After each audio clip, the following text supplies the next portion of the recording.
Hey, what's good, guys? Welcome back to my YouTube channel or my podcast, whatever platform you're using. It's always good to have you back. It's your girl, your faithful girl, Ugo the Go, and I'm here again with another episode of the Midnight Call series.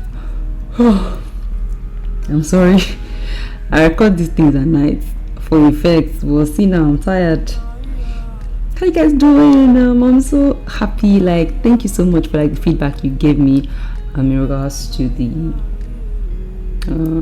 first episode. Thank you guys. I'm always loyal to your government. Thank you for always engaging. Someone would think that one big YouTuber, but you guys engage. I love it. I love to see it.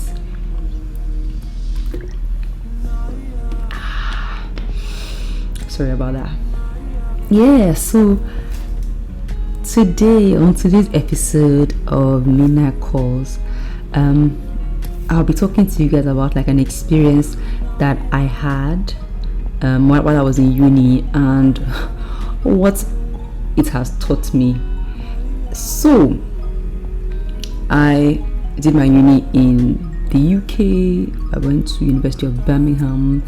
I think I was in my first year at that time. Okay, so that was in 2013. I was in my first year studying international relations with political science, and I was a vibe. I was living my life. Do you know that it was my friend's birthday and we kind of had a surprise party for her? Her boyfriend reached out to some people. We all planned together. We surprised her. It was cute. We did the party in the common room. So in accommodations there are common rooms where it's a games room where you guys can just watch TV together. And I don't know, it's just a common room, to be honest. I don't know how else to explain it. Like the parlor, the sitting room. So we had it there and it was good. And it was fun. There was lots of music, and yeah. Then all of a sudden, people were now saying, there's another motive in one of the houses. We want to take the party to a house party and everything. And I didn't know whose house they were going to, but because all my friends were going there, I might as well. So I followed them. All of us started going. It wasn't too far, so we got there. I think it was in town. So town is the city.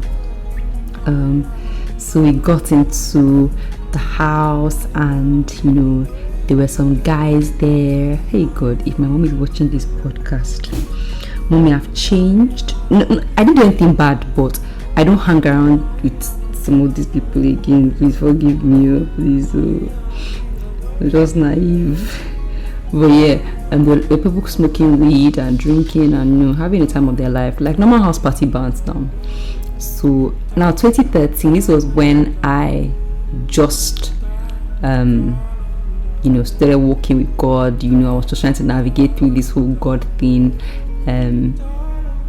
I think I submitted my life to God in August of 2013, and this was during maybe I can't remember the next year. So school semester starts in September, and then that's September to December. First term, second term would be January to Easter. Then exam time would be the next one. I can't remember the whole dimensions. So it was the next year. So it was 2014 actually, not 2013. So I was still trying to navigate my walk with God, how we would take this one, had lots of questions, and I was asking those questions at the same time, but I wasn't getting the answer I needed. But let's not even get into that. Anyway, so we went to the house party. People were vibing, and I was bored because I didn't know anybody there. I only knew my friends, and my friends knew some of the guys there, so they were all engaging with people there, and I didn't really know anybody there. So I was like, I'm bored. So there was alcohol there, and I hadn't really had my own fair share of alcohol. I hadn't really tasted it like that. I was still on a wine sipping thing. So I saw alcohol and I was like, Please, this is just dry. Apparently some of the guys went downstairs, so there was like a Tesco, like a grocery shop down the building, and they were going to get like drinks to mix it up, because they were just like, it was just like hardcore vodka, like spirits that was on the table.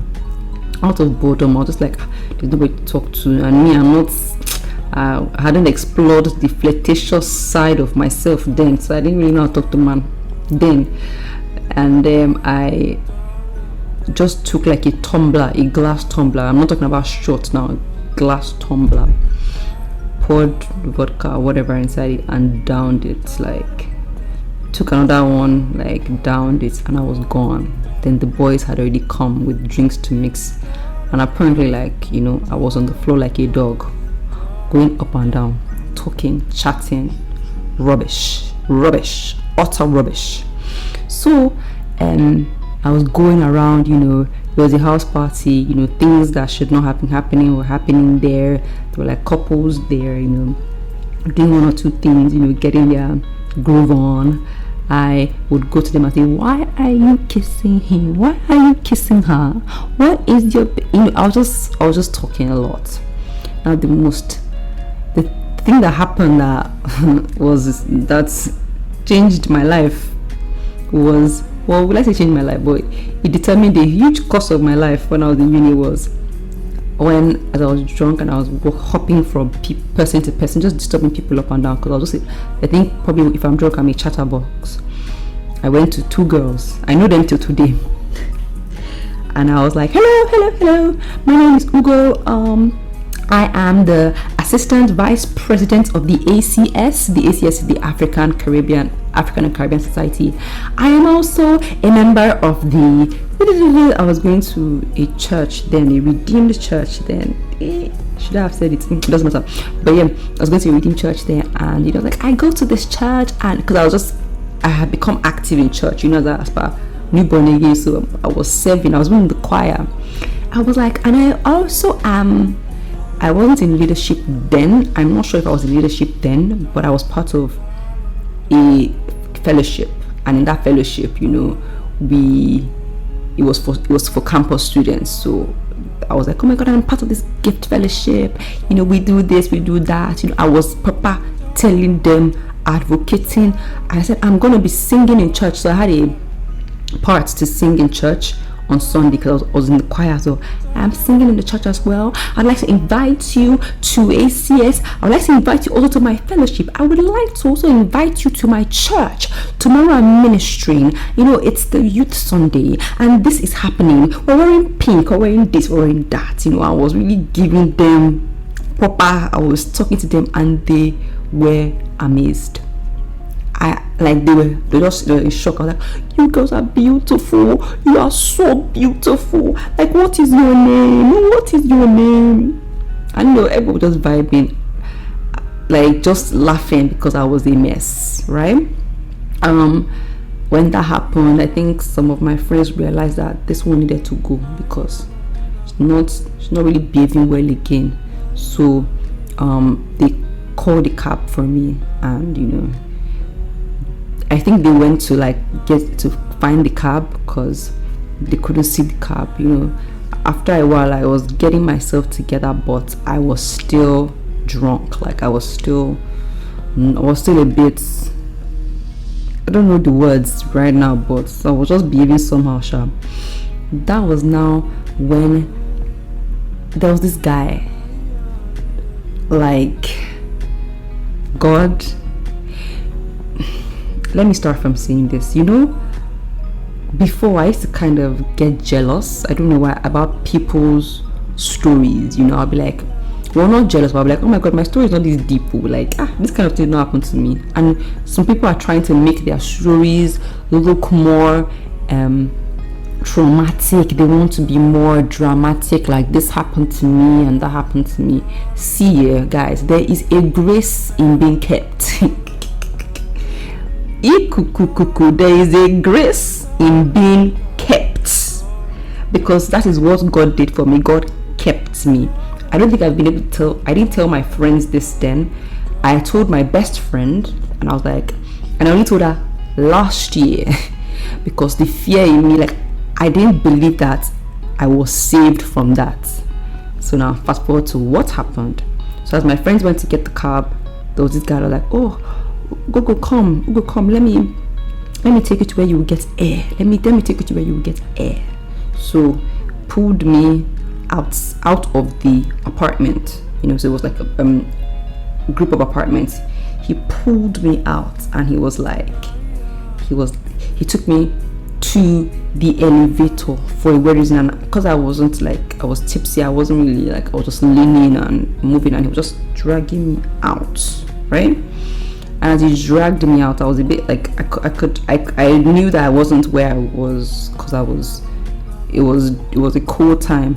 The corridors were colder than the house. By the way, I didn't even tell you guys this before. The gist is plenty. A police had already come and met us there, told us that people that are smoking should stop smoking, because I think the alarm went on. So it was already a dangerous place to be in, like proper dangerous place to be in.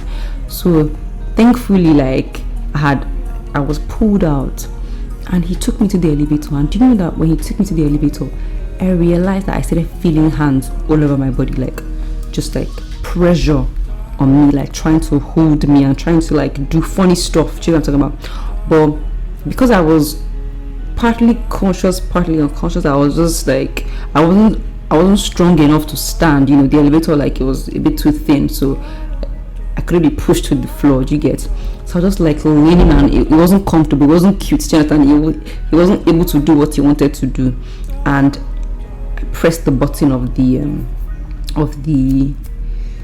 elevator, and I flew out, and he just sat down on the staircase. I'm just looking at me like, what? Then my friends came out like, hey, what is Ugo doing here with this? They were like, what is? Because they knew him, that he was not to be played with. And thankfully, like, they pulled me out. But I did not dip it then, but I've been dipping it recently. I'm like, God, like unto the one who is able to keep you. I don't joke with that. God keeps. And woo, he did keep me. He did keep me, because what could have happened? I remember what I wore that day. I had like a dashiki on.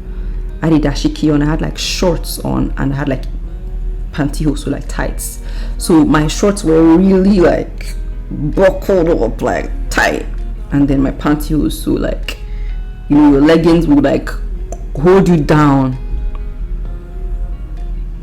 Can you imagine? So my friends called me a cab. I went into the cab, and apparently as I was in the cab, I was asking the cab driver if he knew of Cain and Abel. I was on an evangelistic spree. I was really ready to share the message of Christ. And apparently he was Muslim, and he was just like, what in the world is this one talking about? Like, you drunk sis, go home, get yourself together. Apparently my friends were like that. I was just really talking to him about like Cain and Abel, and trying to talk to him about God while I was drunk. And then thankfully I got home. When I got home, they took me to my room, and left me out, and I vomited my destiny out and re-vomited it again. Sunday morning, your babe didn't make it to church, despite the fact that she was leading a song. They were calling me. I was nowhere to be found. After I finished evangelizing, come to my church, we are singing Youth Sunday. Nothing. Nobody saw me. And nobody saw me. So one day I walked into the library, and one girl walked up to me and was like, hi, my name is yada yada. I won't say her name, but my name is this, and I saw you, I know you. You invited me to your fellowship. You were the drunk girl that invited me to your fellowship. I was like, please keep quiet, please. Like, don't tell anybody, please. Ew, sorry. Okay. Oh, sorry, guys. I was like, please don't tell anybody. Shh, please. And did you know that that girl and her friend started coming to our fellowship? Do you know, like, I don't understand how they did it, because I'm thinking about it. I've been deep in it, like, if it was you, yeah, you saw one drunk girl and she was telling you about coming to our fellowship, come to our fellowship, you see her preaching in the fellowship, like, would you go?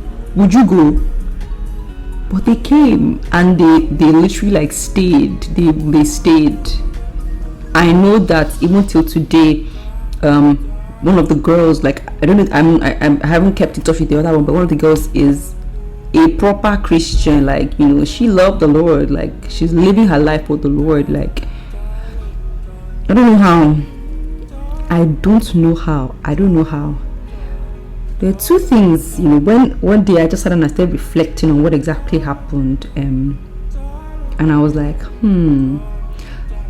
it taught me two things. One of them was accountability when it came to my friends. It's cute for your friends to, pick you up when you're drunk. You understand? It's cute, it's nice, it's good, take you away and get you cleaned up. But cleaned up comes in two ways. There's a cleaning up of, oh yeah, don't be dirty anymore, and there's a washing from the word. I did not have that. I did not have the washing of the word, because the word of God is for rebuke as well and correction. Let's not forget that. And it was like nothing happened. We all lived our lives like nothing happened. I wish I was cautioned, because I know that there were lots of other mistakes that I made, and some of them were aware of, like man-wise. But I wish that somebody spoke up to me and told me no. Somebody said no. I say no. And because of that, I said I will be that person. I will be that friend. I was reflecting. So it's going to be my friend's birthday. She's dead, but she passed away this month, actually 3 years ago, 2017. I remember when she first stepped into university, I was like, God, I want that one. I was like, God, I want that one.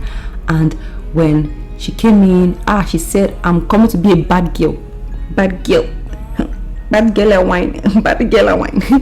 And that's what happened to me as well. I was like, when I come to university, I go spoil. They go know me. I go show them. But it was like God was telling me, this one, no, she will not go down that path. So I was like, no, you will not. I was like, come to fellowship. I led like a discipleship group. So I was like, I put her in my own discipleship group, where I will see her, where she will see me, where we'll talk, where I would encourage her, where I'll tell her that there's more, like in Christ there's so much more. You don't have to live like this. Do you understand? Like, university is a very crucial moment for a lot of young people. There are a lot of people that go to university that have actually never had a social life. Some people come to university from their parents' house. Some people have been homeschooled, do not come to university. Some people have been schooled but sheltered, do not come to university. Like, some people have never experienced that outside. Do you understand? So when they get in there, the excitement, the adrenaline is for them to, like, try their hands on so many things, and those so many things can now hurt them. They will literally be hurt. And honestly, that will happen to me, and I'm like, no, that I was hurt doesn't mean that somebody will not be hurt as well. That stuff like that happened to me. So, like, I'll be asking her, bro, when I see her story, I'll be like, baby girl, where are you? What are you doing? At first it seemed like I was like on her case as well, but see, there's nothing like a friend that's watching for you, like that's keeping you accountable. There's nothing like that. I don't do superficial friendships, so I don't do put my picture up, like, no, I don't do that. Like, don't praise me on social media when we don't really talk in person. Let's cultivate friendship. Like, let's build, let's grow together. Like, tell me when I mess up. Tell me that, girl, this is not the life, this is not the way, this is not the call. There was that. Like, friends, like, ever since then, I was very like particular about being intentional about my friendships, saying that I won't go less anymore. Do you understand? Like, I'm not about the cute friendship, I'm about intentional friendship. The second thing that was very important to me after that experience was that, bro, when God has his hand on top of you, you won't go left too. And even if you go left, he will bring you back. Because I tried my best. I tried my best to be like the bad girl. But in the bad girl, I was inviting people to come to church. Like, what kind of bad girl is that? People till today remember that gist. Like, my friend always tells me that her friend tells her, like, anytime she puts my picture up, when it's my birthday, she's like, this is your friend. This one that was preaching when she was drunk. Like, it's like, yeah, it's now a tag, it's now a thing. But me, my own testimony is the God that kept me. Like, he kept me. I don't know what the story would have been today. I don't know. I don't know. Like, it could have been any other thing, but like, he kept me. So you might not have a story that is so like dramatic, and don't try to force it, guys. Don't try to force it. Like, it doesn't have to be dramatic. Me, I was always saying, I've always been from a Christian background. I always kind of like had an awareness of God, so there's no need for all these. No. Rather, I was thinking I came from a Christian background, so I would never have an experience of all this dramatic. She broke down. She was the prodigal daughter. She went in and she came back. Nah. You don't have to have such a dramatic story. That you were lost and now you're found is as dramatic as it gets. That you found God is enough. It's enough. Don't try to make it. Do you understand? And the reason I'm telling this story is because it could have been something different, and it won't be cute. Because even those dramatic stories are not cute. There is a lot of healing. Like, guys, that's why when I hear people say things like, I want to be like you. No, you don't want to be like me. Don't be like me. Don't. I remember when my friend that passed, she used to tell me, I want to be like you. I want to be like you. You love God so much. I was like, sis, no. You won't be like me. You'll be like God. You will be like God. You'll be like Jesus Christ. You'll be like the example. I will help. I will support. But you will be like God. You will be like Christ. You won't be like me. So don't stop fantasizing or idolizing people's testimonies. Like, there is a lot that is in the background that you will not know about, and you might not be privy to know. Celebrate people's transformation. Celebrate their journey, their healing. But forget about the whole theatrics of it all. Like, there's a lot of things that you will never know. Okay? So that's me, the drunk prophet, the drunk evangelist. But right now, I think I've got my head screwed back. Like I told you guys before, like, I think the reason why I'm talking to you guys, like, midnight calls, it seems like midnight calls is about man, but I want Christians, especially Christian girls or guys, to be able to be confident in their struggles. Now, what do I mean? Confident enough to share in those struggles, because when you are open about it, right, healing comes. It's only a sick man, that says he's sick that will receive healing. Just if you admit that you're sick, you receive healing, right? So before, I used to hide all these things. I didn't want people to know how my coming to Christ used to look like. I was like, let them know, but let them know, because so they can know that there's a work that was done. I did not just get here, and there's a work that is still being done. Do you understand? It's not all roses. I will still journey you guys through everything. So I've journeyed you guys through secondary school, and I've journeyed you guys through university. Although university There's a lot more. Ho ho ho! But don't worry, we'll get through it. We'll get through it. Thank you guys for tuning in. Don't sleep too late, and it's always good to have you. Love and swag. Bye, guys.